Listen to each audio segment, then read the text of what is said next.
नमस्कार, मैं नैन्सी बजाज। स्वागत है आपका चैनल न्यूज में। देखते हैं सुबह की 10 ताजा खबरें। पानी के अंदर से परमाणु हमला कर सकता है भारत। 14 अक्टूबर यानी शुक्रवार को बंगाल की खाड़ी में आईएनएस अरिहंत पनडुब्बी तैनात थी। भारतीय नौसेना के अधिकारियों ने ट्रिगर बताते ही इसे पनडुब्बी के-15 SLBM मिसाइल लॉन्च हुई है, जिसमें 750 किलोमीटर दूर टारगेट को तबाह कर दिया। रक्षा मंत्रालय ने इस बारे में जानकारी देते हुए कहा है कि भारत अब पानी के अंदर से ही परमाणु हमला करने में सक्षम है। इस तरह से भारत दुनिया का छठा न्यूक्लियर ट्राइड देश बन गया है। जब किसी मिसाइल को पनडुब्बी से छोड़ा जाता है तो उसे SLBM यानी सबमरीन लॉन्च बैलिस्टिक मिसाइल कहते हैं। मॉडर्न सबमरीन बैलिस्टिक मिसाइल पानी के ऊपर और पानी के अंदर दोनों जगहों से छोड़ी जा सकती है। ये मिसाइल एक साथ कई टारगेट पर हमला करने में सक्षम होती है। इसके जरिए परमाणु हमले भी किया जा सकता है। इतना ही नहीं, इनकी रेंज 1200 किलोमीटर तक हो सकती है। पंजाब के पूर्व मंत्री 50 लाख रिश्वत देते गिरफ्तार। पंजाब विजिलेंस के AIG को रिश्वत देने के आरोप में पंजाब के पूर्व मंत्री सुंदर श्याम अरोड़ा को गिरफ्तार किया गया है। आय में अधिक संपत्ति के मामले से विजिलेंस अधिकारी को 1 करोड़ रुपए के पेशकश की थी। 50 लाख रुपए एडवांस लेकर चंडीगढ़ पहुंचे और जहां से उन्हें गिरफ्तार कर लिया गया। अरोड़ा पहले कांग्रेस में थे और कैप्टन अमरिंदर सिंह के CM रहते मंत्री रहे। कैप्टन को हटाने के बाद कुछ देर महीने उन्होंने कांग्रेस छोड़ और भाजपा ज्वाइन कर ली। विजिलेंस ब्यूरो VV पंजाब ने पूर्व मंत्री सुंदर श्याम अरोड़ा को ब्यूरो के एक सहायक महानिदेशक AIG को 50 लाख रुपए की रिश्वत देने के आरोप में विजिलेंस ब्यूरो के मुख्य निदेशक वरिंदर कुमार ने बताया है कि इस संबंध में पूर्व मंत्री के खिलाफ मनमोहन कुमार के बयान पर भ्रष्टाचार निवारण अधिनियम की धारा 8 के तहत FIR 15 अक्टूबर को दर्ज की गई है।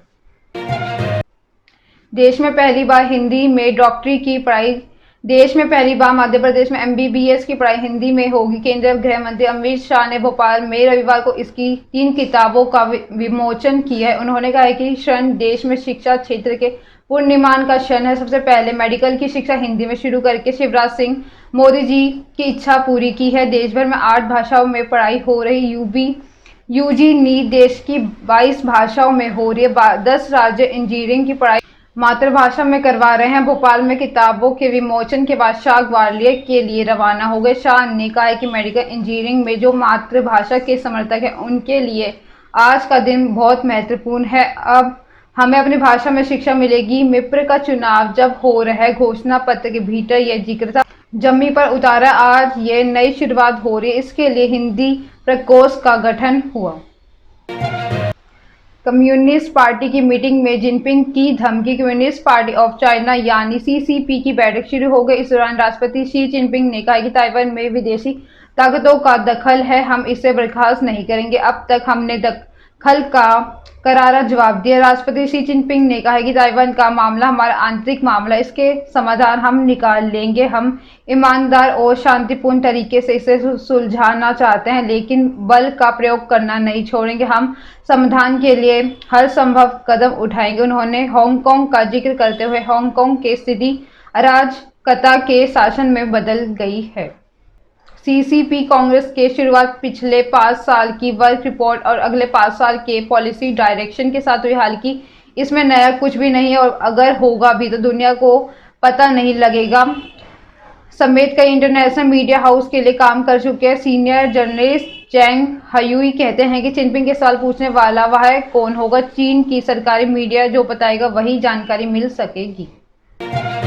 मनीष सिसोदिया को CBI का समन। दिल्ली के डिप्टी CM मनीष सिसोदिया की मुसीबतें बढ़ती नजर आ रही। शराब घोटाला मामले में आज CBI ने उन्हें समन जारी किया। टीम ने उन्हें पूछताछ के लिए कल सुबह 11 बजे ऑफिस बुलाया। वहीं आपने कहा है कि आप सिसोदिया को गिरफ्तार किए जा सकते हैं। जांच एजेंसियों ने अब तक इस केस में 3 आरोपी विजय नायर, समीर महेंद्र और अभिषेक बोइनपल्ली को गिरफ्तार किए। इस मामले में मनीष सिसोदिया पर भी आरोप है। आप नेता आतिशी ने प्रेस कॉन्फ्रेंस में कहा है कि कल मनीष सिसोदिया CBI मुख्यालय जाएंगे तो उन्हें गिरफ्तार कर लिया जाएगा। आज तक CBI बता नहीं पाई है कि मनीष जी के पास से क्या मिला। CBI ED ने फर्जी घोटाले की जांच के लिए 400-500 ऑफिसर्स को लगाया, लेकिन इनमें से 1 रुपए का भी भ्रष्टाचार नहीं मिला। समन मिलने के बाद सिसोदिया ने ट्वीट किया। उन्होंने लिखा है, मेरे घर पर 14 घंटे सीबीआई रेड कराई, कुछ नहीं निकला। मेरा बैंक लॉकर तलाशा, उसमें से भी कुछ नहीं निकला।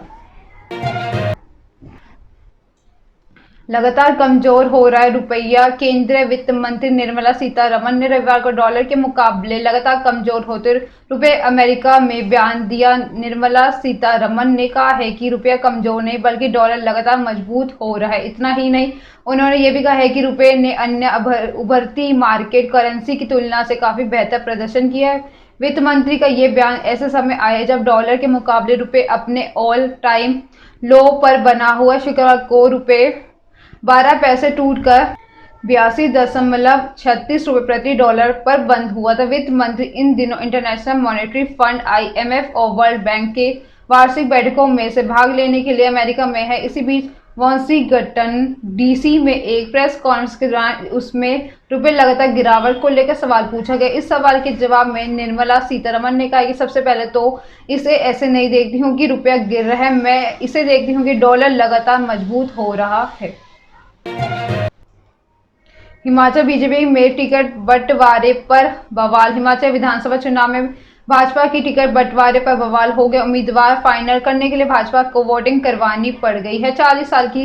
40 साल से पहली बार भाजपा में कैंडिडेट चुनाव के लिए वोटिंग की प्रक्रिया अपनाई। रविवार सुबह अचानक दिल्ली में 4 संसदीय क्षेत्रों में शिमला, मंडी, हमीरपुर और कांगड़ा में 4 हेलीकॉप्टर उतरे। इसके तुरंत बाद कार्यकर्ताओं की मीटिंग बुलाई गई, जहां आकर सबको पता चला है कि हेलीकॉप्टर में दिल्ली से मतपेटियां भेजी गई हैं जिनमें उम्मीदवारों के लिए वोटिंग हुई है। अब मतपेटियों को फिर हेलीकॉप्टर से ही दिल्ली भेज दिया गया। आखिरी फैसला वहीं से होगा। चुनाव प्रत्याशी चुनावी के लिए भाजपा द्वारा प्रदेश के 4 संसदीय क्षेत्रों में बुलाई गई जिला कार्यकारिणी के सदस्य पहुंचे, लेकिन हमीरपुर में इस मीटिंग के दौरान बवाल हुआ। हमीरपुर संसदीय बैठक में वोटिंग के दौरान महिला वर्करों को बाहर निकाल दिया गया। वोट डालने का अधिकार न मिलने से कार्यकर्ता भड़क गए। गाजियाबाद में पिटबुल रॉटवीलर पर बैन। कानपुर के बाद अब गाजियाबाद में पिटबुल, रॉटवीलर और डोगो अर्जेंटिनो जैसे खतरनाक नस्ल के कुत्तों को पालने पर रोक लगा दी गई है। जो लोग पहले से इन नस्ल के कुत्तों को पाल रहे हैं उन्हें अनिवार्य रूप से 2 महीने के अंदर अंदर रजिस्ट्रेशन कराना होगा। रजिस्ट्रेशन ने कराने पर 5,000 रुपये का जुर्माना लगाया जाएगा। पार्षद संजय सिंह ने नगर निगम के खतरनाक डॉग्स पर रोक लगाने का प्रस्ताव रखा है। मेयर आशीष शर्मा ने इसको हरी झंडी दे दी है। नए प्रस्ताव के मुताबिक एक मकान मालिक अधिकतम 2 कुत्ते पाल सके, इसके लिए उसको रजिस्ट्रेशन कराना होगा। सोसाइटी में कुत्तों को खाना खिलाने की एक जगह तय होगी। किसी के घर के सामने खाना नहीं खिलाया जाएगा। यदि पालतू डॉग किसी के घर के सामने गंदगी करता है तो उसे साफ करने की जिम्मेदारी उसके मालिक की होगी, जबकि आवारा कुत्तों की साफ सफाई और खाने की जिम्मेदारी RWA पर पशु प्रेमी देखेंगे।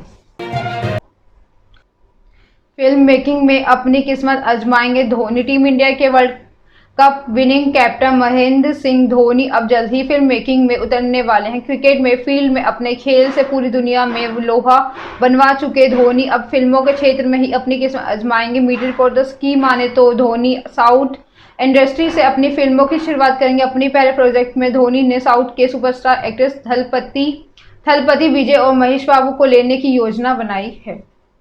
फिल्म मेकिंग की दुनिया में धमाकेदार एंट्री के लिए धोनी ने काफी बड़े स्तर पर प्लानिंग की है। ये रिश्ता क्या कहलाता है कि एक्ट्रेस ने की खुदकुशी। स्टार प्लस के मशहूर टीवी सीरियल में ये रिश्ता क्या कहलाता है में संजना का किरदार निभाने वाली एक्ट्रेस विशाली ठक्कर ने सुसाइड कर लिया। 30 साल की विशाली का शव इंदौर के साईबाग में उनके घर पर मिला है। पुलिस के मुताबिक विशाली ने 16 अक्टूबर को फांसी लगाई। उनके शव का पोस्टमार्टम के लिए MS अस्पताल भेजा गया। पुलिस के मुताबिक उज्जैन का महिपालपुर की रहने वाली विशाली ठक्कर ने पिछले 1 साल से इंदौर में रही थी। उनके शव के पास सुसाइड नोट भी मिला है। शुरुआती जांच में सुसाइड की वजह प्रेम प्रसंग बताया जा रहा है। पुलिस ने इसी एंगल से जांच भी शुरू कर दी है। हालांकि सुसाइड नोट में क्या लिखा है पुलिस ने इसकी जानकारी अभी नहीं दी है। ये थी सुबह की 10 ताज़ा खबरें। ऐसी अपडेट्स के लिए बने रहे हमारे चैनल को लाइक करें, कमेंट करें एंड सब्सक्राइब करना ना भूलें। धन्यवाद।